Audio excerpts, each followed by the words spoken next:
இன பாகுபாடுகளுக்கு எதிரான சட்டம் போன்ற புதிய சட்டத்தை இயற்றவோ அல்லது அறிமுகப்படுத்தவோ தேவையில்லை என்று தேசிய ஒற்றுமைத்துறை அமைச்சர் டத்தோ ஏரன் அகோடாகாங் தெரிவித்தார்.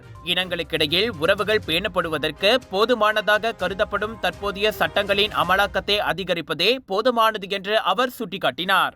குற்றவியல் சட்டம் 1948 ஆண்டின் தேச துரோக சட்டம், 1998 ஆண்டின் தகவல் தொடர்பு மற்றும் பல்லூடக சட்டம், 1984 ஆண்டின் பிரசுர இயந்திரம் மற்றும் வெளியீட்டு சட்டம் உட்பட 10 சட்ட விதிகள் போதுமானதாக கருதப்படுகின்றன என்று அவர் கூறினார்.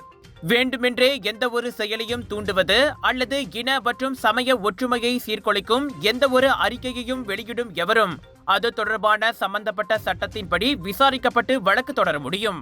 நல்லிணக்கம் பேணப்படுவதை உறுதி செய்வதற்கு இன, மதம் மற்றும் சமூக பின்னணியை பொருட்படுத்தாமல் வெளிப்படையான மற்றும் நியாயமான அமலாக்கம் மிகவும் முக்கியமானது என இன்று நாடாளுமன்றத்தில் லிம் குவான் எங் எழுப்பிய கேள்விக்கு பதிலளித்த போது ஏரன் அகோடாகாங் இத்தகவலை வெளியிட்டார்.